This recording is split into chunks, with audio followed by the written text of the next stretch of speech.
Help me hit 7,000 subscribers. Support the video with a like and share your thoughts in the comments. I read everyone. Thank you. My name is Callum, and if you'd asked me a year ago what I thought the end of a relationship looked like, I would have described shouting, breaking plates, maybe someone slamming the door on their way out. I never imagined it could begin with something as small, as deceptively harmless, as a text message that simply read, "Just having coffee with a friend." At the time, it felt like nothing. People grab coffee. People meet friends. That's normal, right? But relationships rarely fall apart in dramatic explosions. Sometimes they dissolve slowly, like a rope fraying one unnoticed thread at a time. And sometimes one day you run your fingers along the rope and realize it isn't a rope anymore. Just loose fibers pretending to still hold something together. I met Maisie 3 years ago. Bright smile, quick laugh, the kind of woman who could make a crowded room feel like it suddenly belonged to her.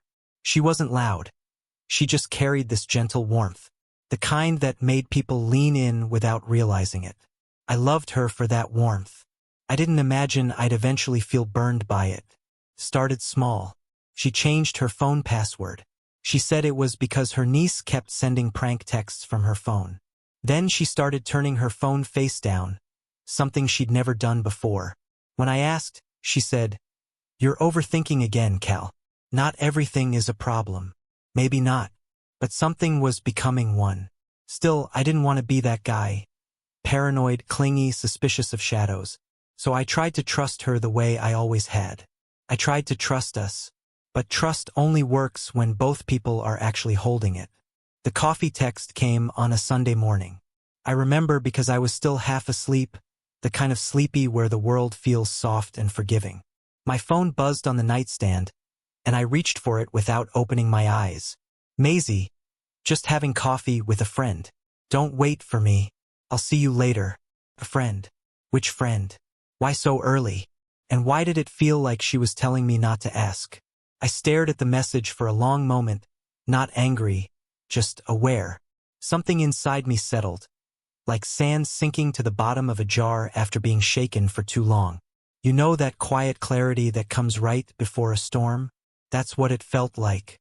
A week earlier, purely by accident, I had discovered something I wasn't meant to see.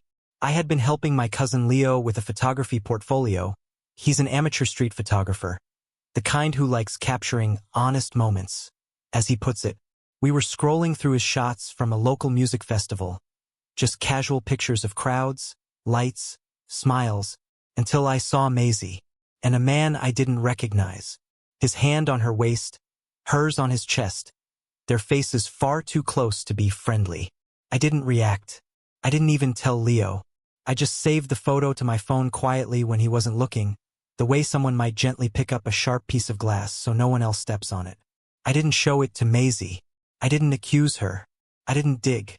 I just watched, observed, waited.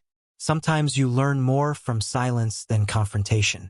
And now here she was, sending a casual morning text, expecting a casual morning reply.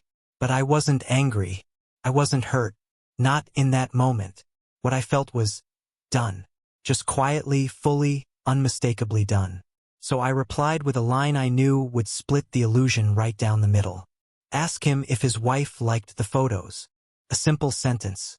Polite even. But sentences have gravity when the truth is woven into them. Her reply didn't come. Not for minutes. Not for hours. The silence was louder than anything she could have said. I sat on the edge of the bed, phone in hand, feeling more calm than I probably should have. There's something strangely peaceful about knowing you're no longer the one who broke the relationship. You're just the one acknowledging the wreckage. 3 hours later, her message finally came in bursts, scrambled and panicked. "What photos? Callum, what are you talking about? Where did you get that? It's not what you think." There are 5 stages of panic.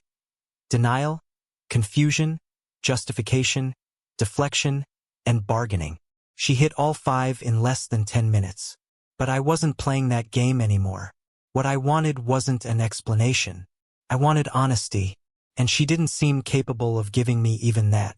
So I waited for her to come home, because I knew she would. People always rush back to the thing they thought was permanent the moment they realize it isn't. When she finally walked through the door, cheeks flushed, eyes glossy, she whispered, "Can we talk?" We could. And we did. But not the way she expected. Maisie stood in the doorway, still clutching her phone like it was a lifeline. Her hair was pulled into the same loose bun she always wore on slow weekends. But she didn't look soft or relaxed now. She looked cornered, like someone who'd been running from a truth that finally caught up. "Callum, please," she said, voice trembling. "Tell me what's going on. You're scaring me." Funny thing was, I'd never felt less frightening in my life. I wasn't shouting. I wasn't angry. I wasn't throwing accusations like darts. I was just standing there, hands in my pockets, feeling like the calmest man in the world. "Who were you having coffee with?" I asked. Her jaw tightened. Tiny, almost invisible, but I saw it. "Just a friend," she repeated. Like if she said it the exact same way, it might magically become true. I nodded slowly. "Does this friend have a wife?" Her face cracked. Not fully, just a hairline fracture, but enough to see everything inside her start collapsing. "Callum," she whispered, "you can tell a lot about a person by the way they say your name. Sometimes it sounds like love. Sometimes it sounds like fear. And sometimes, like right then, it sounds like someone trying to pick up something they already dropped and shattered." I walked past her into the kitchen, not rushing, not trying to intimidate her. I poured a glass of water, drank it, rinsed the glass, and placed it carefully in the sink. She followed me slowly, twisting her fingers together, the way she always did when she knew she'd run out of excuses. Finally, she asked the question she had been avoiding. "Where did you get the photos?" I leaned my back against the counter. "Why does it matter, Maisie? If there's nothing going on, then the photos shouldn't mean anything." Her eyes darted away. That was answer enough. For a long moment, neither of us spoke. Silence can be excruciating when there's truth trapped inside it.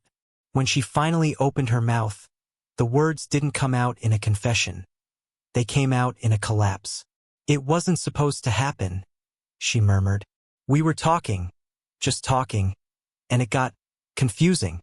"Confusing," I repeated quietly. "Right?" She stepped closer.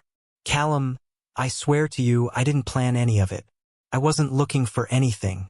I felt disconnected. I felt lonely. And he understood me. There it was. Not anger, not cheating, not betrayal. Validation. She wanted validation. And she found it somewhere else instead of fixing things here." I looked at her, really looked at her, the way you study something before letting it go. "You felt lonely, but you didn't talk to me. You felt disconnected, but you didn't reconnect with me.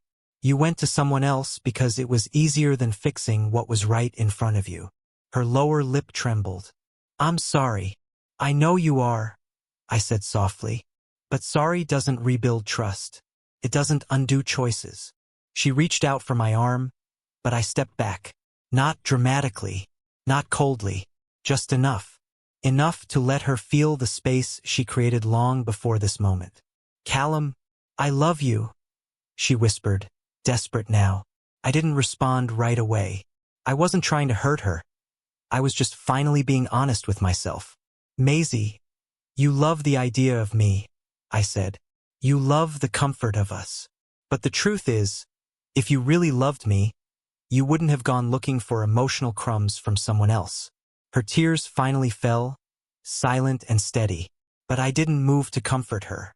I had always been the one to bridge the gap, soothe the hurt, patch the cracks.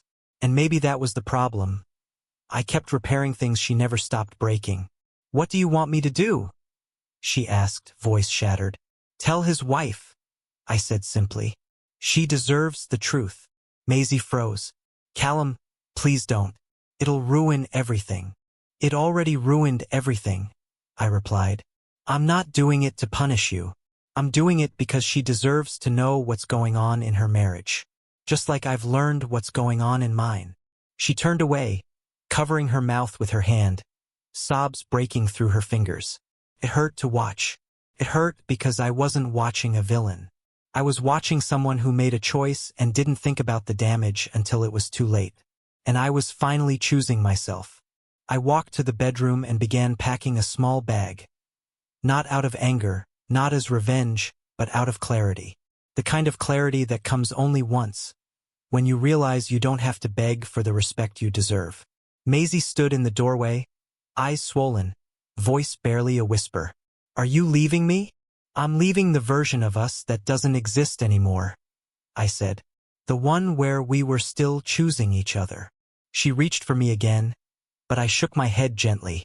Maisie, I hope you figure out why you needed him. I hope you heal whatever that is. But I can't be the one to carry it for you anymore. And with that, I walked out. No yelling, no dramatic goodbye, no slamming doors. Just a quiet man choosing his dignity over someone else's confusion. Some endings don't come with closure, but some come with clarity. And clarity, I've learned, is worth far more than coffee with a friend.